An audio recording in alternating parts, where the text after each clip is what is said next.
Good morning to you here on this Thursday post semifinal game two in SimWorld today. I'm Marsh, joined as I am every Thursday morning by the one, the only, and the exceptionally well dressed this morning, Ceej. Good morning, Ceej. How you doing? Stop it, Marsh. You're gonna make me blush. I'm doing good. Happy Diet Friday, Friday light, whatever you want to call it. We're here. We got a set finals match. How about that? So it's a good Thursday to be alive.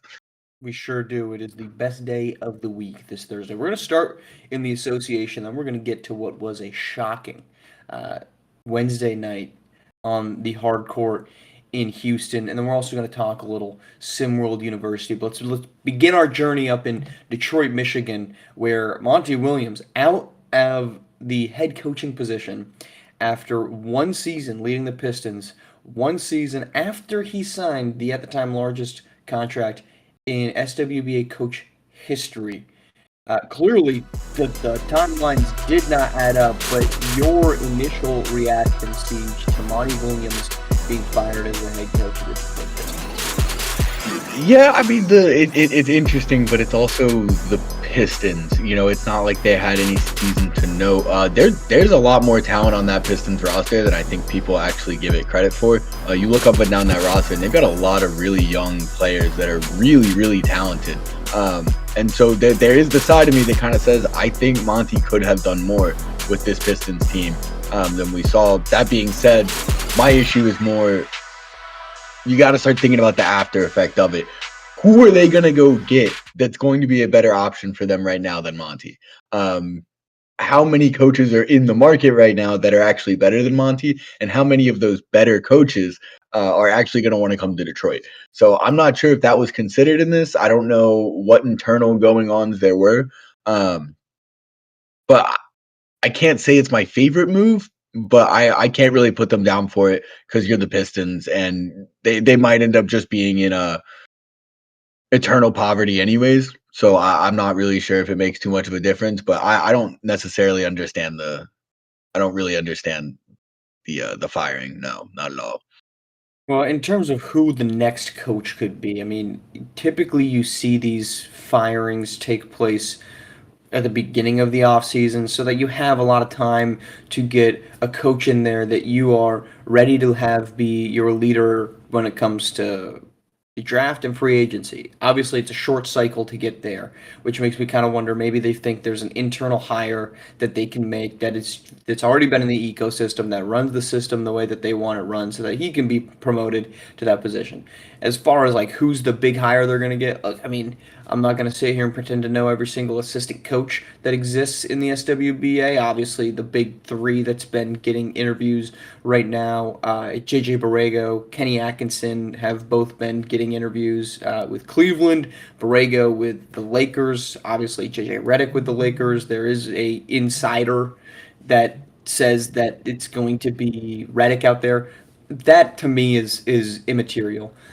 What to me just feels like this was a a foolish decision from the jump, right? They brought Monty in because they just attracted him with a giant financial figure to the point that I don't think that he ever wanted to. And I think it's been reported on this that he didn't want to go coach them. But when they say we'll throw, I think he's got 65 million remaining, so probably 75 or whatever that first number was that I can't remember right now. When you throw that number at anybody, unless it's like that's a down payment from what you could make, they're going to take it. And I think this was maybe a recalibration to say, okay, look, Monty's still a really good coach, but what we need is somebody that's one, comfortable with playing young guys. Monty clearly was not comfortable with playing some of those young guys. Two, being comfortable with these mistakes being made, and Monty clearly wasn't comfortable with that. And three, somebody with a track record of developing talent. And a name that I said, honestly, if JJ Borrego ends up in Cleveland and JJ Redick ends up in Los Angeles, Kenny Atkinson would make a fantastic hire in Detroit, and not because he's a Warriors assistant coach, which I very untimely wear a sweatshirt for, but because he did a fantastic job, Ceej, in Brooklyn, making that team to what it was before the disastrous decision to bring in both Kevin Durant and Kyrie Irving.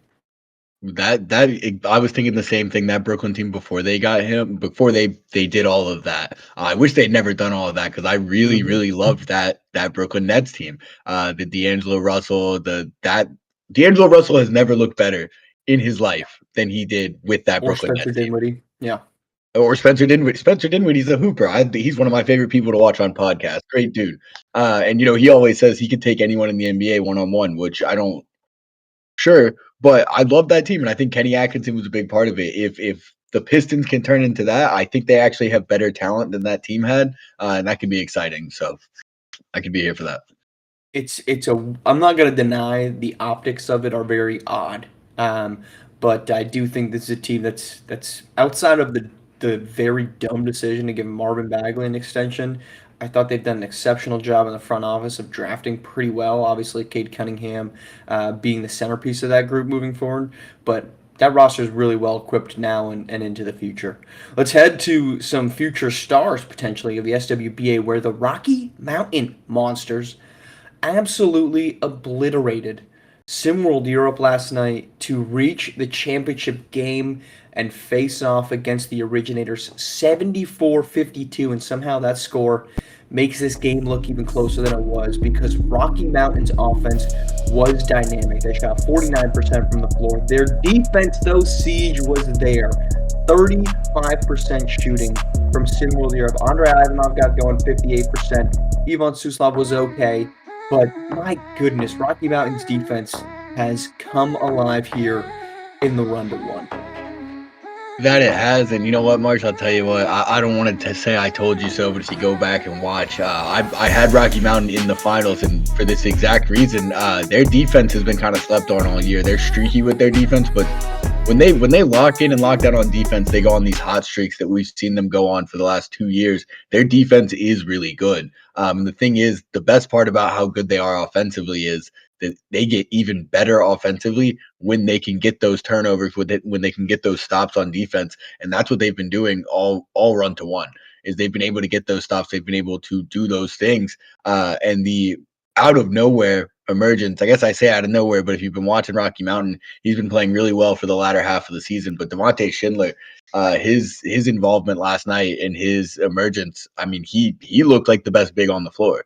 From an overall standpoint, 16 points, 19 rebounds. I mean, monster. You put that next to Justin Bell, who's averaging upwards of 19 points a game in this run to one. It's this team looks really good. I'm going to push back on saying this defense is good because all season, because it hasn't. We had a 30-game sample where they allowed the third most points. They allowed opposing teams to shoot the best from deep, 40%, mind you, and then the fifth worst field goal percentage, 49%. All season, this team, streaky would be very generous. What they've done, though, is they've actually locked slept on in. all season. Yes. When they lock Slept on. in, the defense is good. When they lock in, the defense is good.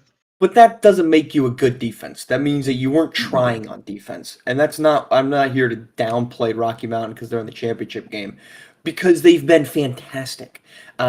You've seen a much better version offensively and a much more aggressive, in my opinion, version of Justin Bell, which is what, in my opinion, we just want to see more of because this kid is fantastic on the offensive end. He was fantastic last season. He has really embraced this role. I think it took a little bit to get there, where last season there was so many options on this Rocky Mountain offense that it didn't need to be, okay, Justin, time to take over. It was, well, we've got Ireland early over there in the corner. What if he needs to get rolling? There's a couple other options that we can turn to. There's any number of players that we could. Lucas Banks, and one that I loved last season. He hasn't been quite as dominant, but he had a great game last night. But Justin Bell has been much more assertive throughout this run to one that I've really enjoyed seeing, particularly when it comes to the game is kind of tilting. It's time to just dominate. And there was a couple huge momentum plays that Justin Bell made last night that kept the momentum on the side of Rocky Mountain. It's going to be a fantastic matchup. I thought, to your point with Schindler, they did a fantastic job of playing at the pace they wanted to because they didn't allow it to be this ground and pound inside Andrei Ivanov versus Schindler game.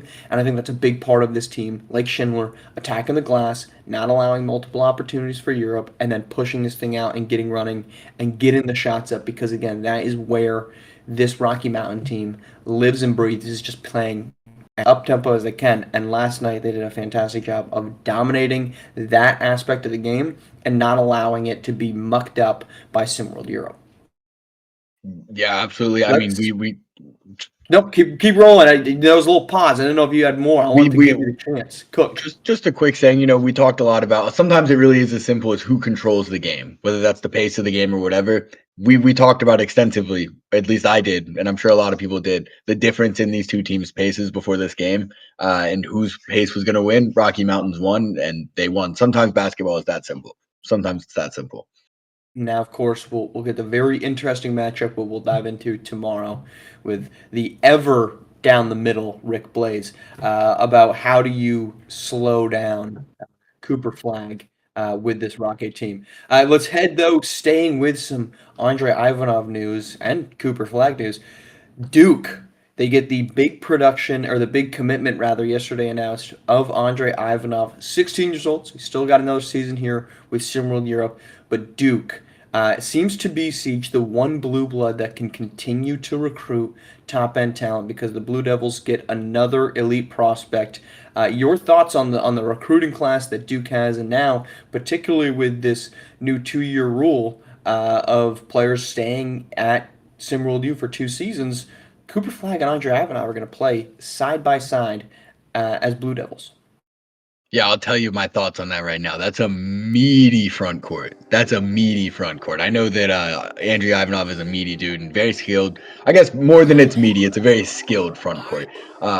Two very different skill sets for two big men. I don't even want to really call Cooper Flag a big man, but to me, he's a natural four. He's a natural stretch four. Yeah. But positionless basketball, what are you going to do? It's scary. It's a scary thought, but I also think there's a lot of overreaction going on about it. Yes, that is an insane two prospects to pair up. Have we seen Duke pair even more insane classes together and do nothing with it? Absolutely. So I think you always got to take into account, how are those two going to mesh? How are their play styles going to work together on the floor? Can their play styles work together on the floor? I'm interested to see it for sure. But for Duke, I'm happy that they got another big name, because these blue bloods are kind of slacking a little and getting the top tier names, the big guys these days. So Duke got out ahead of it, got one of next year's best players in the class. So I am excited to see a blue blood kind of keep getting these top talents. Yeah, we as a whole, as a fan watching base of basketball, are getting real lucky here, because not only are we going to get Andre Ivanov and Cooper Flag side by side at Duke, presumably, which will be fantastic to watch, but if you look at the current crop of big men at all levels of basketball, obviously you've got Jokic kind of leading the charge in the SWBA, and you've got Victor Wembanyama in the wings. But next year's SimWorld U is going to feature Henrik Vekic, which is like a younger version of Nikola Jokic. You're going to have Cooper Flag. You're going to have Jamison Johnson. You're going to have Johnny Baldwin. And then Andre Ivanov kind of coming up, who plays a very, very similar brand of basketball as Henrik Vekic, a real great playmaker out of the post. We could talk guard, wing dominance. I think the era of the big man is on the horizon in SimWorld Hoops. It is coming, and it is going to be glorious to watch it, because 5-6 years, bless you, 6 years from now, when we have a fully integrated, but I'm just talking Andre Ivanov timeline in the SWBA, it's going to be some high-level elite basketball played from the post, and pretty much all of them are not from the United States of America. Let's head to our SimWorld wrap-up, which, hey, it's going to be pretty quick. It's going to feel a little deja vu-like, but we're doing it anyway, because that's how we do consistency over here on SimWorld today, where, as we said, Rocky Mountain Monsters blast through SimWorld. They have 74-52. They jump out to a huge lead at the break, up by 15 at halftime. Devontae Shinway, you mentioned him, 19 rebounds, 3 blocks in this one. Lucas Banks, nice stat stuffer, 15, 6, and 5. And Josh Robinson, just months after people questioned his ability to lead this team, after all the conversation about him coming back to coach a team that made it very far, or maybe he's wrong hands at the wheel, he's got this team in the run-to-1 championship game coming up on Sunday, Ceej. That he does, and I'm excited for it. You never know. You never know. I know what people are thinking. I know what the lines are saying. I know what Vegas is saying. I know what Vegas is saying. Bay Area is saying. Still too soon. Where's I'm him? not going to stop. I'm telling you right now, Ceej, I'm not going to stop making that one. It's just going to keep coming quite often. And you are within your rights. You are within your rights. So I'll say nothing about it. I'll say nothing All about it. right. Well, I gotta say I'm not gonna be back tomorrow morning, so bless everybody here on that one. It's gonna be B-Ron and Rick on tomorrow's Friday's edition of SimWorld Today. So I will see everybody on Monday. Hey, maybe we'll put out some other content just to suffice, because I know nobody wants to see more of me. So Sunday, of course, is the Run to One championship game. Elava and Sam are bringing that to you. I think we've got a third man in the booth, Ceej. I think we've got some sideline reporting for that one. We're going to have post up maybe back. There's going to be activity for this one because it's a big game. So tomorrow, SimWorld Today, Sunday, Run to One championship game back with my ugly mug next week. All right, thank you all for joining. Thank you, Ceej, for joining in as well. This has been SimWorld Today on SimWorld TV, the only place you can see the game, be the game.